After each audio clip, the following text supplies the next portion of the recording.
আমি কথা দিলাম, লিখে রাখেন, ইরান যদি এই যুদ্ধে হেরে যায়, ইসরায়েলের বর্বরতা এত বাড়বে, গোটা পৃথিবীকে গ্রাস করার স্বপ্ন সে দেখবে। এই জন্য ইরানের জন্য আমাদের আকীদাগত পার্থক্য ইরানিদের সাথে আছে। ইরানের শিয়াদের সাথে আমাদের আকীদাগত অনেক মত পার্থক্য আছে। আকীদার প্রশ্নকে বাদ দেন, কার আকীদা কি সেটার হিসাব আল্লাহ তাআলা নেবে। তবে এই মুহূর্তে ইসরায়েলের বিরুদ্ধে ইরানের যে অবস্থান, ইসরায়েলের বিরুদ্ধে ইরান যতটা ইসরায়েলের ক্ষতি করতে পেরেছে, এতটা ক্ষতি মিশর করতে পারে নাই, সিরিয়া করতে পারে নাই, জর্ডান করতে পারে নাই, সৌদি আরব করতে পারে নাই, তুরস্ক করতে পারে নাই। কোন মুসলমান দেশ ইসরায়েলের এত ক্ষতি করতে পারে নাই যতটা ইরান করতে পেরেছে। এই জন্য ইরানকে সমর্থন দেওয়া আমাদের দরকার আছে না নাই? আমরা আল্লাহর দরবারে দোয়া করি, আল্লাহ আয়াতুল্লাহ খামিনি ইসরায়েলের ইহুদিদের বিরুদ্ধে যে যুদ্ধ পরিচালনা করছে, মেহেরবানি করে এই যুদ্ধের মধ্য দিয়ে মধ্যপ্রাচ্যের বিস্ফোরা ইসরায়েলকে তুমি পৃথিবীর মানচিত্র থেকে মুছে দাও। ইরান এবং ইসরায়েলের একটি যুদ্ধ এখানে হচ্ছে এবং গোটা পৃথিবীর ভয়াবহতা দিন দিন বাড়ছে। বিশ্লেষকরা মনে করছে এই যুদ্ধের মধ্য দিয়ে আবার না জানি তৃতীয় বিশ্বযুদ্ধের ডাক চলে আসে, আর তৃতীয় বিশ্বযুদ্ধে ক্ষতিগ্রস্ত হবে কোটি কোটি মানুষ। ভয়াবহতা ছাড়িয়ে যাবে দ্বিতীয় বিশ্বযুদ্ধের চাইতে অনেক বেশি। তার কারণ পারমাণবিক বোমা দ্বিতীয় বিশ্বযুদ্ধের সময় যতগুলো ছিল, এখন কি তার চেয়ে কমছে না আরো বাড়ছে? দ্বিতীয় বিশ্বযুদ্ধ এতগুলা বছর আগে হয়ে গেছে, এখনো সেই জাপানের হিরোশিমা নাগাসাকি যেখানে পারমাণবিক বোমা পড়েছিল, সেই জায়গার মানুষগুলো এখনো বিকলাঙ্গ হয়ে জন্মায়, সেই জায়গার মানুষগুলো এখন অটিস্টিক, সেই জায়গা থেকে এখনো কোনো ফল ফসলের উৎপাদন হয় না। এই ভয়াবহ অস্ত্র নিয়েই এখন ইরান এবং ইসরায়েলের মধ্যে যুদ্ধ হচ্ছে। আমাদের কাছে অনেকেই প্রশ্ন করে, আমরা আমাদের দার্সুল কোরআনের মধ্যেও কোরআনে কারীমের যে আয়াতের দার্স সেদিন পড়েছিলাম, সেই আয়াতকে কেন্দ্র করে বিশ্ব পরিস্থিতি সম্পর্কে রাসূল ১৫০০ বছর আগে কি বলেছেন, সেই বিষয়গুলো নিয়ে আমরা আলোচনা করেছি। সোমবারে আসার পরে আমাদের দার্সুল কোরআন হয়। তো আল্লাহ সুবহানাহু ওয়া তাআলা, আমরা আসলে যুদ্ধের এই ক্ষয়ক্ষতি থেকে বাঁচতে চাই, কিন্তু বিষয় হচ্ছে ইরান এবং ইসরায়েলের মধ্যে এখন যে যুদ্ধ চলছে, অনেকেই আমাদেরকে বলে, হুজুর আসলে এই যুদ্ধে আমরা কাকে কতটুকু কিভাবে সমর্থন করব? বিষয় হচ্ছে ইরানে যারা আছে তারা শিয়া মতাদর্শের। কোন মতাদর্শের? আহলুস সুন্নাত ওয়াল জামাতের সাথে অনেকগুলো জায়গায় তাদের সাথে আমাদের মত পার্থক্য আছে।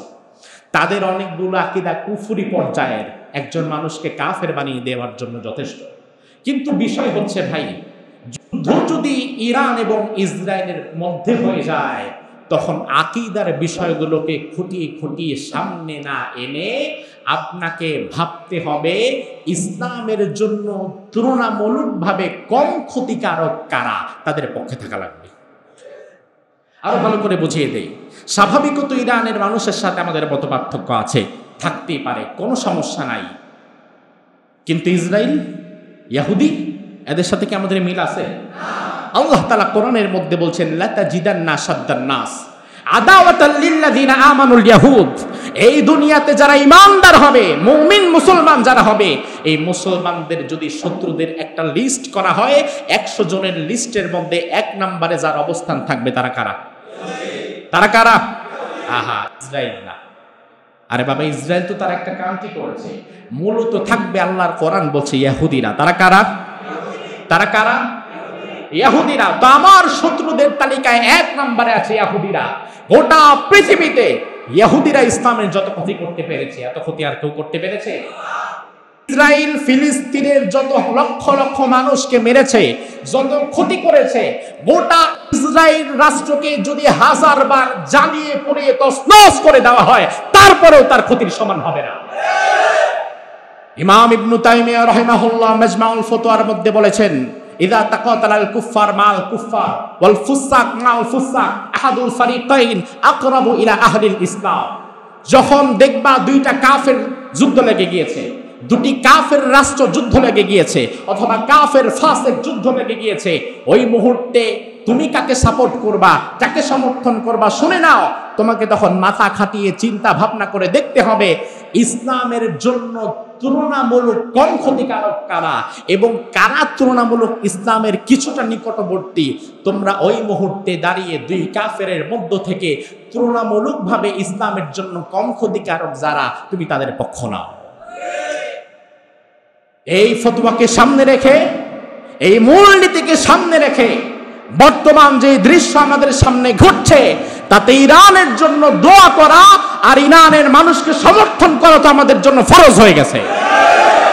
তার কারণ ইরান যদি এখন হেরে যায়, ইরান যদি ইরাকের সাদ্দাম হোসেনের মতো ফল করে, মধ্যপ্রাচ্যে ইসলামের পক্ষে একটু একটু কথা বলার মতো আর কেউ থাকবে না। আর ইরান যদি এখন হেরে যায়, ইসরায়েলের বর্বরতা, আমি কথা দিলাম লিখে রাখে, ইরান যদি এই যুদ্ধে হেরে যায়, ইসরায়েলের বর্বরতা এত বাড়বে গোটা পৃথিবীকে গ্রাস করার স্বপ্ন সে দেখবে। এই জন্য ইরানের জন্য আমাদের আকীদাগত পার্থক্য ইরানীদের সাথে আছে, ইরানের শিয়াদের সাথে আমাদের আকীদাগত অনেক মত পার্থক্য আছে। আকীদার প্রশ্নকে বাদ দেন, কার আকীদা কি সেটার হিসাব আল্লাহ তাআলা নেবে। তবে এই মুহূর্তে ইসরায়েলের বিরুদ্ধে ইরানের যে অবস্থান, ইসরায়েলের বিরুদ্ধে ইরান যতটা ইসরায়েলের ক্ষতি করতে পেরেছে, এতটা ক্ষতি মিশর করতে পারে নাই, সিরিয়া করতে পারে নাই, জর্ডান করতে পারে নাই, সৌদি আরব করতে পারে নাই, তুরস্ক করতে পারে নাই। কোন মুসলমান দেশ ইসরায়েলের এত ক্ষতি করতে পারে নাই যতটা ইরান করতে পেরেছে।